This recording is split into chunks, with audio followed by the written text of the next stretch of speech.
Hello, I'm Dr. Heather Moore, owner of Total Performance Physical Therapy. Today we're going to go through how to foam roll the lower extremity. This is good if you're a runner, cyclist, pretty much any type of exercise. You should be foam rolling about 10 minutes a day, either after you're done. Sometimes you can do it before if that's the only time you have. But you want to make sure that you're getting all the knots out that your muscles accumulate while you're exercising. This particular sequence you can do for an entire 10 minutes. You can break it up throughout the day and do 2 minutes here or 2 minutes there, but you want to make sure that you're hitting each of these muscle groups regardless of what type of exercise you do. We're going to use a spike roller today, which is the most aggressive type of foam roller. You can do this sequence on any type of foam roller, flat, vibration roller, whatever type of roller you have, this type of sequence is appropriate for. So you want to start by sitting on the roller, and all you're going to do is just roll back and forth. You want to go all the way from the top of your back down to your butt, and where your hamstrings, which are on the back of your legs, come up and meet. Do this a couple times. You may not feel anything. It may just feel rather good. That's okay. Still do it a couple times. Then you're going to move to your piriformis. You're going to cross one leg over the other and roll back and forth. You can lean to one side and do a couple rolls, and lean to the other side and do a couple rolls. If you feel a tender spot or a sore spot, stay on that spot no longer than 30 seconds, especially if you're on an aggressive foam roller like we are, and then move to a new spot. The next one you're going to do is the IT band. So you want to lay on your side.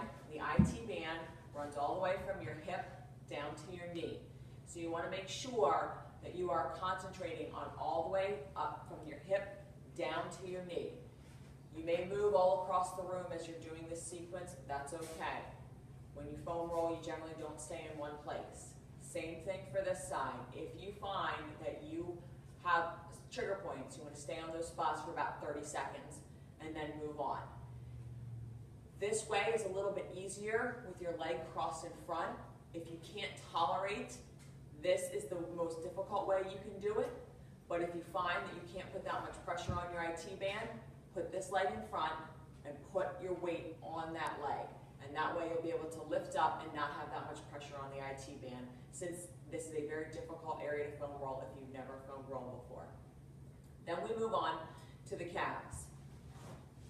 And what you're going to do is you're going to go on the back of the legs, and you're just going to roll all the way up into the knee, down to the ankle. You can continue to go all the way up the back of the legs to do the hamstrings also. This is something that you need a spike roller to do, because the calves and the hamstrings generally will splay out the minute you put some pressure on them. So really get in there. You want to have some sort of spikes. Crossing one leg over the other will also put additional pressure on there, allowing you to push out more of the garbage that has accumulated in your muscle. The final muscle group you want to hit are your shins.